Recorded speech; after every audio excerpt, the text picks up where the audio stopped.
खुलुमबाय फुंबिलिनि गोजोन हामलायनायखौ जासिबाय बड'लेण्ड खौरांनि गासै नायगिरि नोंथांमोनखौ आंनि गोसो गोरबोजों बरायबाय दिनैनि रादाबखौ फरायदों आं दिनेश बर'आ दिनैनि गाहाय रादाबफोरा जाबाय सेबा बर्डजों खुंजानाय मेट्रिक आनजादाव शंकरदेव शिशु विद्या निकेतन नारायणपुरनि सासे फरायसा मेघाश्री बराया आसाम नाङैनो गिबि मासिखौ आवग्रिनो हादों फोरमान ब्रह्मखौ बड'लेण्ड इउनिभारसिटियाव गोरबोजों मान बावनानै बरायदों सेबा बर्डजों बानायजानाय मेट्रिक रिजाल्टआ मैया फोसावजाबाय अदालगुरि जिल्ला पाब्लिक वर्क डिपार्टमेन्ट अफिस मोखाङाव अदालगुरि जिल्ला एबसुआ मैया 2 घन्टा धरना होदों बाक्सा जिल्ला सालबारि हाथरखि फरायसालिनि फरायसाफोरा 100% HSLC आनजादाव पास खालामनो हादों बाक्सा जिल्ला रुपयी UN एकाडेमिनि फरायसाफोरा 2019 मायथाइनि HSLC मेट्रिक आनजादाव मोजां रिजाल्ट खालामनो हादों बिष्णु राभा गोसोखां बर' गोजौ फरायसालिया HSLC आनजादाव स्टार नम्बर लानानै उनथ्रिसारनाय फरायसाफोरखौ बरायदों बाक्सा जगमारी गामिनि लामाया सोरखारनि मेगनाव गोग्लैयाखै लांहिन मानिकपुर दखरा बर' मोखां आफादजों खुंफुंजानाय 29थि कार्बि आंलं जिल्लानां रंजालि बैसागु फोरबो खुंनाया जोबनानै थांबाय धेमाजि जिल्लानि सिङाव थानाय सिमेन्सापुरि मानिकपुर गामिनि गोमानाय मुस्रि कनकेसर सरगियारिखौ मोनफिनबाय नोंथाङा नायगासिनो दङ बड'लेण्ड खौरां दानिया फैदो आबुं रादाबाव सेबा बर्डजों बानजायजानाय मेट्रिक आनजादाव शंकरदेव शिशु विद्या निकेतन नारायणपुरनि फरायसा मेघाश्री बराया आसाम नाङैनो गिबि मासिखौ आवग्रिनो हादों 99% लानानै टप 10 नि गेजेरावनो सेथि जायगा आवग्रिनो हायो मेघाश्री बराया लखिमपुर जिल्लानि मुं लाबोनो हानाय मेघाश्री बराया 600 नम्बरनि गेजेराव गासै 594 नम्बर मोननानै आसाम नाङैनो सेथि जायगा आवग्रिनो हादों मोनथिनो मोननाय बादिब्ला आसाम नाङैनो गासै 30 फरायसाफोरा टप 10 नि जायगाखौ आवग्रिनो हायो निउज डेस्क रिपर्ट बड'लेण्ड खौरां 2019 मायथाइनि आसाम नाङैनो सेबा बर्ड आरो हाई माद्रासा बर्डजों बानायजानाय 10थि थाखोनि मेट्रिक आनजादनि रिजाल्टखौ मैया फोसावबाय आसाम नाङैनो देग्लाय बोसोरनि मेट्रिक आनजादनि फिथाइआ गामाखालि बोसोरनिख्रुइबो देग्लाय बोसोराव मिजिंथिनाय बायदि जायाखिसै सिमेन्सापुरियाव थानाय सतीश बड' हाई स्कुलनिफ्राय नितुल मुसाहारि बिथाङा आसाम नाङैनो बर' फरायसाफोरनि गेजेराव बांसिन मार्क लानानै उनथ्रिसारनो हादों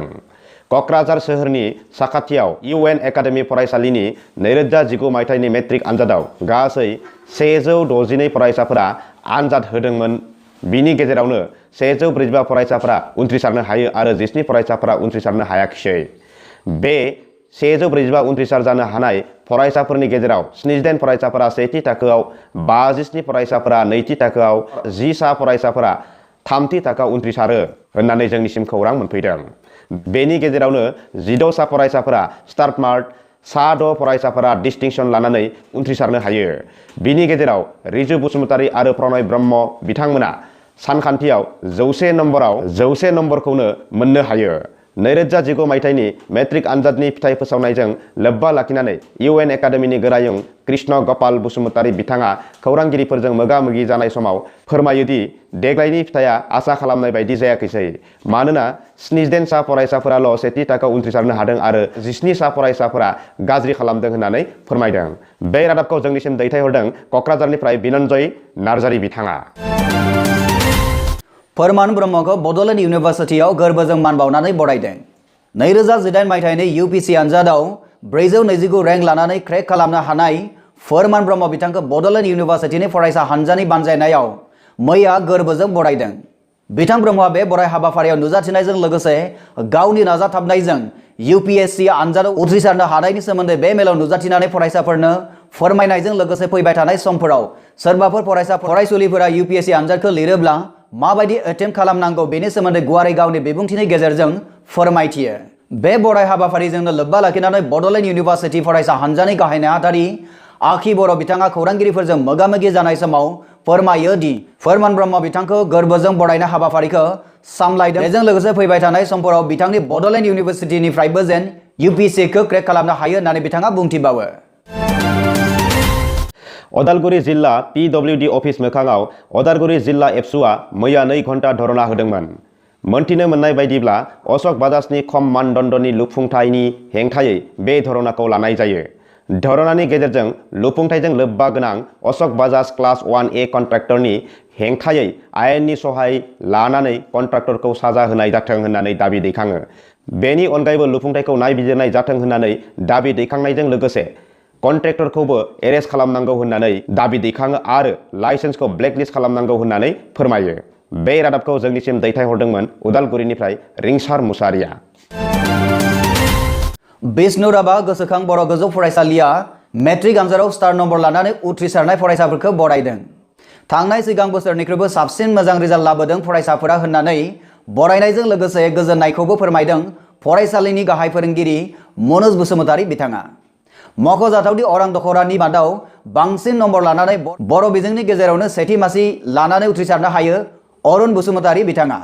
बिथाङा मोननाय गासै नम्बरा जाहैबाय 490। अदालगुरिनिफ्राय जोंनि खौरांगिरि साबाय बर'नि रिपर्ट बड'लेण्ड खौरां। बाक्सा जिल्ला रुप'यि UN एकाडेमिया देग्लायनि 2019 इं मायथाइनि HSLC आनजादाव गासै 14 जन आनजाद लिरनायनि मादाव 2 फरायसाया डिस्टिंसन मोननो हादों होननानै फोरमायदों। बे फरायसाफोरनि मुङा जाबाय खुंसार बसुमतारी आरो कपिल बसुमतारी। सासे फरायसाया स्टार मोननो हादों, बिथांनि मुङा जाबाय बर्नाली बसुमतारी। सा 6 फरायसाफोरा फार्स्ट डिभिजन आरो सा 2 फरायसाया सेकेन्ड डिभिजन खालामनो हायो होननानै रुप'यि UN एकाडेमिनि गोरायुं अजय बसुमतारी बिथाङा जोंनिसिम खौरां दैथायहरदों आरो बिथाङा बुंबावोदि गुबुन बोसोरफोरनिख्रुइ मोजांसिन रिजाल्ट खालामनो हादों होननानै फोरमायो। बे रादाबखौ जोंनिसिम दैथायहरदों रुप'यिनिफ्राय मनिल दैमारी बिथाङा। बाक्सा जगमारी गामिनि लामाया सोरखारनि मेगनाव गोग्लैयाखै। बाक्सा जिल्लानि सिङाव थानाय जगमारी गामिनि रायजो राजाफोरा लामानि खामानि मावनानै लानो नांनाया रायजोनि नोजोरबो होदों। बे गामिनि रायजो राजाफोरा गाव गावनो ओंखारबोना लामानि खामानि मावनायखौ नुनो मोननाय जादों। बिथांमोना सोरखारखौ दुसिनानै बुंदों सोरखारनिफ्राय जेबो अनसुंथाइ मोनाखै होननानै बिथांमोना फोरमायबावो। दा सोंथि सिखारो लामा मोजां खालामनायनि मुङाव फैनाय सोरखारनि रांखौ बबेयाव बाहायो? बाक्सा जगमारीनिफ्राय सानसुमा बसुमतारीनि रिपर्ट बड'लेण्ड खौरां।